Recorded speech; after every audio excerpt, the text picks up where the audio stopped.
Like అక్కర్లేదు, subscribe అక్కర్లేదు. మీరు ఇచ్చే కామెంట్ మాకు చాలా ముఖ్యం. దయచేసి కామెంట్ చేయండి. ఏపీలో ఎప్పటికిప్పుడు ఎన్నికలు జరిగితే సీఎంగా ఎవరు గెలుస్తారు? Chandrababu CM, Jagan CM. ఆంధ్రప్రదేశ్ రాజకీయాల్లో గత కొంతకాలంగా చోటు చేసుకున్న పరిణామాలు ఊహించని మలుపులు తిరుగుతున్నాయి. ముఖ్యంగా వైఎస్ఆర్ కాంగ్రెస్ పార్టీలో నంబర్ 2గా చలామణి అయిన విజయసాయిరెడ్డి ఇటీవల చేసిన వ్యాఖ్యలు రాష్ట్ర వ్యాప్తంగా పెను సంచలనాన్ని సృష్టించాయి.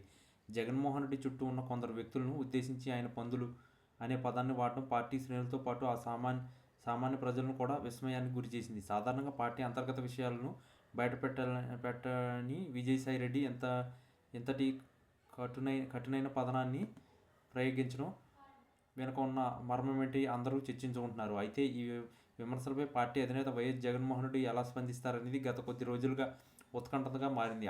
సాధారణంగా ఇటువంటి ఆరోపణలు వచ్చినప్పుడు జగన్ సుదీర్ఘమైన వివరణ ఇవ్వడం లేదు, ఎదురుదాడి చేయడం చూస్తుంటారు. కానీ ఈసారి ఆయన స్పందన అత్యంత విచిత్రంగా మరియు షాకింగ్గా ఉంది.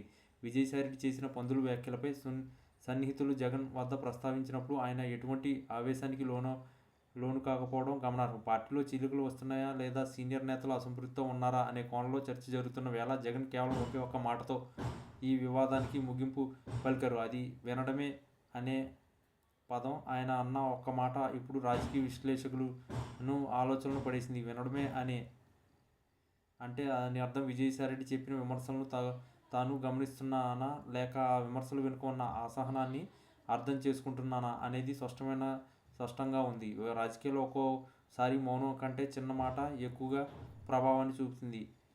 జగన్ అన్న ఈ ఒక్క మాటలో లోతైన వ్యూహం దాగి ఉందని కొందరు భావిస్తున్నారు. పార్టీలో తమ చుట్టూ ఉన్న కొఠారిపై వస్తున్న విమర్శలను ఆయన తేలిగ్గా తీసుకోలేదని, ఆ మాట ద్వారానే పరోక్షంగా హెచ్చరికలు పంపారని అనుకోవచ్చు. మరోవైపు విజయసాయిరెడ్డి వంటి కీలక నేత బహిరంగంగా ఇటువంటి వ్యాఖ్యలు చేయడం పార్టీలో క్రమశిక్షణారాహిత్యాన్ని సూచిస్తుందని కొందరు వాదిస్తుంటే, జగన్ మాత్రం ఈ విషయంలో చాలా నిశ్శబ్దంగా తన పని తాను చేసుకుపోతున్నారు.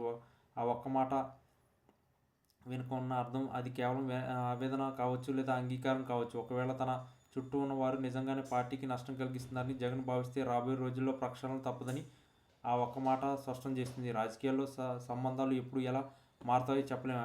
నిన్నటి వరకు ఆత్మీయతగా ఉన్నవారు నేడు విమర్శకులుగా మారడం ఖాయం. అయితే జగన్ స్పందన మాత్రం ఒక్కసారిగా భిన్నంగా ఉండడంతో అటు విజయసాయిరెడ్డి వర్గం ఇటు జగన్ అనుకూల వర్గం డైలమాలో పడ్డాయి. ఒక్క మాట వినడమే అనేది కేవలం ఒక ప్రతిస్పందన మాత్రమే కాదు, అది ఒక భారీ తుఫానుకు ముందు వచ్చే నిశ్శబ్దం లాంటిదని విశ్లేషకులు అభిప్రాయపడుతున్నారు. మొత్తం మీద జగన్ ఇచ్చిన ఈ షాకింగ్ రియాక్షన్ భవిష్యత్తులో వైకాపా రాజకీయ చిత్రపటాన్ని ఎలా మారుస్తుందో వేచి చూడాలి.